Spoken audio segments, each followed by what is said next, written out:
بسم اللہ الرحمن الرحیم۔ رب ذوالجلال کے بابرکت نام سے شروع کرتا ہوں جو دلوں کے راز خوب جانتا ہے۔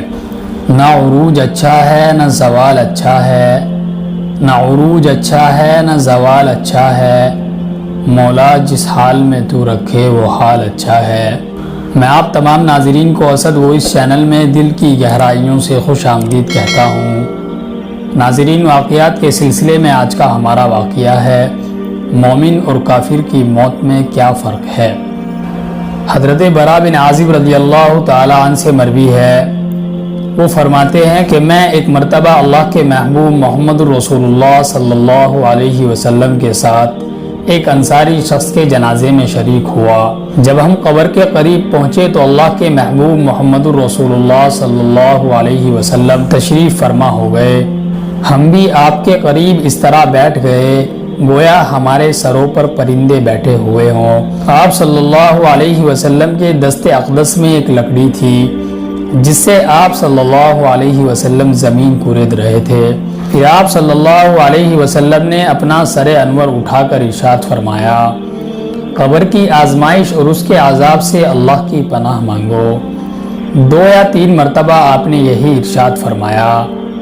پھر فرمایا کہ بے شک بندہ مومن جب دنیا سے کوچ کر رہا ہوتا ہے تو سورج کی طرح سفید چہرے والے فرشتے اس کے پاس آتے ہیں۔ ان کے پاس جنت کا کفن اور خوشبو ہوتی ہے اور وہ اس کے پاس حد نگاہ یعنی جہاں تک اس کی نگاہ جاتی ہے وہاں تک بیٹھ جاتے ہیں۔ پھر ملک الموت حضرت عزرائیل علیہ السلام تشریف لاتے ہیں اور اس کے سر کے قریب بیٹھ کر فرماتے ہیں، اے اطمینان اور پاکیزہ روح، اللہ کی مغفرت اور اس کی رضا کی طرف نکل۔ آپ صلی اللہ علیہ وسلم نے ارشاد فرمایا، اس کی روح مشکیزے سے قطرے کی طرح نکل جاتی ہے۔ فرشتے اس پاکیزہ روح کو تھام لیتے ہیں اور ملک الموت کے ہاتھ میں لمحہ بھر بھی نہیں چھوڑتے۔ پھر وہی فرشتے اس کو جنتی کفن پہناتے ہیں اور خوشبو لگاتے ہیں تو اس روح سے دنیاوی کستوری سے بھی پیاری خوشبو نکلتی ہے۔ فرشتے اس کو لے کر آسمان پر چڑھتے ہوئے فرشتوں کے جس گروہ کے پاس سے گزرتے ہیں تو وہ پوچھتے ہیں، یہ پاکیزہ روح کس کی ہے؟ فرشتے جواب دیتے ہیں کہ یہ فلاں بن فلاں کی روح ہے، اور اچھے اچھے القابات سے اس کا نام لیتے ہیں، یہاں تک کہ وہ آسمان دنیا تک پہنچ جاتے ہیں اور اس کا دروازہ کھلواتے ہیں تو ان کے لیے دروازہ کھول دیا جاتا ہے۔ اسی طرح ہر آسمان والے اس کو دوسرے آسمان تک پہنچاتے ہیں، یہاں تک کہ وہ 7ویں آسمان تک پہنچ جاتا ہے تو اللہ تبارک و تعالی ارشاد فرماتا ہے کہ اس کا نام اعمال علیین، یعنی یہ وہ مقام ہے جہاں نیک لوگوں کے اعمال لکھے جاتے ہیں، اس میں لکھ دو اور اس کی روح کو زمین کی طرف لوٹا دو۔ پھر اس کی روح جسم میں لوٹا دی جاتی ہے اور اس کے پاس 2 فرشتے آ کر پوچھتے ہیں، من ربو کا، یعنی تیرا رب کون ہے؟ تو وہ جواب دیتا ہے کہ ربی اللہ، میرا رب اللہ ہے۔ وہ پھر پوچھتے ہیں کہ ما دینو کا، یعنی تیرا دین کیا ہے؟ تو وہ جواب دیتا ہے کہ دینی الاسلام، یعنی میرا دین اسلام ہے۔ اس کے بعد فرشتے اس سے پوچھتے ہیں کہ ما تقول فی ھذا الرجل الذی بعث فیکم اہو رسول اللہ، یعنی تم دنیا میں اس شخص کے متعلق کیا کہا کرتے تھے جس کو تمہاری طرف بھیجا گیا تھا، کیا یہ اللہ کے رسول ہیں؟ تو وہ جواب دیتا ہے ہو رسول اللہ، یعنی ہاں یہ اللہ کے رسول ہیں۔ فرشتے پوچھتے ہیں کہ تجھے کس نے بتایا؟ تو وہ جواب دیتا ہے کہ میں نے قرآن کریم پڑھا، اس پر ایمان لایا اور اس کی تصدیق کی۔ سرور دو عالم صلی اللہ علیہ وسلم ارشاد فرماتے ہیں کہ اسی وقت آسمان سے ایک منادی اعلان کرتا ہے کہ میرے بندے نے سچ کہا، اس کے لیے جنت کا بچھونا بچھاؤ اور اس کو جنتی لباس پہناؤ اور اس کے لیے جنت کا دروازہ کھول دو تاکہ اس کو جنت کی ہوا اور خوشبو پہنچتی رہے، اور اس کی قبر تا حد نظر، یعنی جہاں تک اس کی نظر جاتی ہے وہاں تک اس کو کشادہ کر دیا جاتا ہے، اور خوبصورت چہرے والا ایک شخص اس کے پاس آ کر کہتا ہے کہ میں تجھے ایسی بشارت دیتا ہوں جو تجھے خوش کر دے گی، یہ وہی دن ہے جس کا تجھ سے وعدہ کیا گیا تھا، بندے مومن پوچھتا ہے کہ آپ کون ہو؟ تو وہ جواب دیتا ہے کہ میں تیرا نیک عمل ہوں۔ تو وہ مومن بندہ جنتی نعمتوں کو دیکھ کر دل میں پیدا ہونے والے شوق کی بنا پر کہتا ہے کہ یا رب قیامت قائم فرما۔ اس کے بعد حضور پاک صلی اللہ علیہ وسلم نے کافر اور گناہگار روح کے بارے میں بتایا، اور جب کسی بدبخت اور گناہگار روح کو نکالا جاتا ہے تو اس کے پاس سیاہ چہروں والے فرشتے آتے ہیں جن کے پاس بالوں سے بنے ہوئے کمبل ہوتے ہیں۔ وہ تاحد نگاہ یعنی جہاں تک اس کی نگاہ جاتی ہے وہاں تک بیٹھ جاتے ہیں۔ پھر ملک الموت اس کے سر کے قریب آ کر کہتی ہے کہ اے خبیث جان، اللہ کی ناراضگی اور غضب کی طرف نکل۔ اس کی روح تمام اعضاء میں بکھر جاتی ہے، جس کو جسم میں سے اس طرح نکالا جاتا ہے جس طرح گوشت بھوننے والی ترسیخ اون میں ڈال کر کھینچی جائے تو وہ اون کو ادھیڑ دیتی ہے۔ اس کے تمام اعضاء ٹکڑے ٹکڑے ہو جاتے ہیں۔ ملک الموت اس کی روح نکالتی ہے، لیکن فرشتے ان کے ہاتھ میں ایک لمحہ بھر بھی نہیں رہنے دیتے، بلکہ اسے لے کر اس کمبل میں ڈال دیتے ہیں جس سے انتہائی ناگوار بو نکل کر پوری روئے زمین پر پھیل جاتی ہے۔ پھر وہ اس کو پکڑ کر ملائکہ کے جس گروہ کے پاس سے گزرتے ہیں تو وہ پوچھتے ہیں یہ خبیث روح کس کی ہے؟ وہ فرشتے جواب دیتے ہیں کہ یہ فلاں بن فلاں کی روح ہے، اور برے برے القابات سے اس کا نام لیتے ہیں، یہاں تک کہ وہ آسمان دنیا تک پہنچ جاتے ہیں، آسمان کا دروازہ کھلوانا چاہتے ہیں، لیکن ان کے لیے آسمان کا دروازہ نہیں کھولا جاتا۔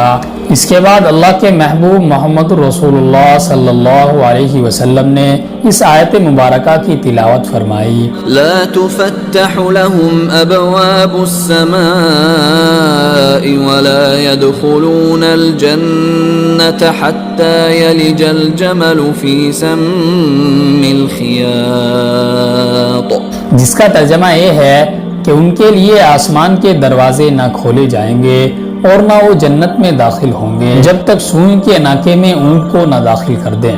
پھر فرمایا کہ اللہ تبارک و تعالی فرماتا ہے اس کا نامہ اعمال سجین، یہ وہ مقام ہے جہاں بدکاروں کے اعمال لکھے جاتے ہیں، وہاں پر لکھ دو۔ پھر اس کی روح کو جسم میں لوٹا دی جاتی ہے اور دو فرشتے اس کے پاس آ کر بیٹھ جاتے ہیں اور پوچھتے ہیں کہ من ربو کا، یعنی تیرا رب کون ہے؟ تو وہ کہتا ہے ہا لا ادری، یعنی ہائے افسوس مجھے نہیں معلوم۔ پھر وہ فرشتے پوچھتے ہیں کہ ما دینو کا، یعنی تیرا دین کیا ہے؟ تو وہ جواب دیتا ہے ہا لا ادری، یعنی ہائے افسوس میں نہیں جانتا۔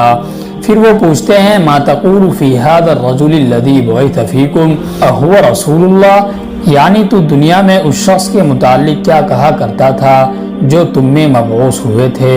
تو وہ جواب میں کہتا ہے ہا لا ادری، یعنی ہائے افسوس میں کچھ نہیں جانتا۔ پھر آسمان سے ایک اعلان کرنے والا اعلان کرتا ہے اس نے جھوٹ کہا، اس کے لیے آگ کا بچھونا بچھاؤ اور آگ کا لباس پہنا کر جہنم کا دروازہ کھول دو۔ پس جہنم کی سخت گرمی اسے آ پہنچتی ہے، اس پر قبر تنگ ہو جاتی ہے، یہاں تک کہ اس کی پسلیاں بکھر جاتی ہیں۔ پھر اس کے پاس ایک بدصورت گندے کپڑوں اور انتہائی ناگوار بو والا شخص آ کر کہتا ہے میں تجھے ایسی خبر دیتا ہوں جو تجھے غمگین کر دے گی، جان لو یہ وہی دن ہے جس کا تم سے وعدہ کیا گیا تھا۔ تو وہ اس سے پوچھتا ہے تم کون ہو؟ تو وہ جواب دیتے ہوئے کہتا ہے کہ میں تیرا دنیا میں کیا ہوا خبیث عمل ہوں۔ تو وہ مردہ جہنم کی سختیوں اور عذابات کو دیکھ کر کہتا ہے کہ یا رب قیامت قائم نہ فرما۔ محترم عزیز دوستو، اللہ کے محبوب محمد رسول اللہ صلی اللہ علیہ وسلم کا فرمان ہے کہ موت کی سختیاں تلوار کی 1000 ضربوں سے بھی زیادہ شدید ہیں، اور بے شک اس کے بعد بھی 70 ہولناکیاں ہیں جن میں سے ہر ایک موت سے 70 گنا زیادہ سخت ہے۔ حضرت حسن بصری رحمۃ اللہ علیہ فرماتے ہیں میں نے ایک رات قبر اور موت کے متعلق خوب غور و فکر کیا، تو اسی رات میں نے خواب دیکھا گویا میں قبرستان میں ہوں اور مردے اپنی قبروں میں اس حال میں ہیں کہ ان کے بستر بچھے ہوئے ہیں اور ان کی بھینی بھینی خوشبو پھیلی ہوئی ہے۔ میں نے پوچھا یہ کون لوگ ہیں؟ مجھے بتایا گیا یہ فرما بردار ہیں جو قیامت تک اللہ کے خاص فضل و کرم میں رہیں گے۔ میں نے پوچھا نافرمان کہاں ہیں؟ تو بتایا گیا زمین نے انہیں وحشت کی تاریکیوں میں دھسا دیا، اب نہ تو وہ دیکھ سکتے ہیں نہ ہی دکھائے جائیں گے۔ نیک اور بدکار دونوں میں فرق یہ ہے کہ ایک کے لیے دنیا قید خانہ اور قبر آزادی ہے اور دوسرے کے لیے دنیا آزادی اور قبر قید خانہ ہے۔ انہوں نے دنیا میں خود کو تھکا کر وصال کی حلاوت کی راحت پائی، کانوں کو ناپسندیدہ باتوں سے بند کر کے نظریں جھکاتے ہوئے جمال خداوندی کا مشاہدہ کیا اور محبت الہی کا جام پی کر مدہوش ہو گئے۔ اللہ پاک سے دعا کرتا ہوں کہ اللہ پاک ہم سب کو نیک کام کرنے اور موت کے بعد کی سختیوں سے ہماری حفاظت فرمائے، آمین۔ امید کرتا ہوں کہ ویڈیو آپ لوگوں کو پسند آئی ہوگی۔ ویڈیو پسند آ جائے تو ویڈیو کو لائک اور چینل کو سبسکرائب کر لینا۔ میں ملتا ہوں آپ کو ایک اور اگلی نیو ویڈیو میں، تب تک کے لیے خدا حافظ۔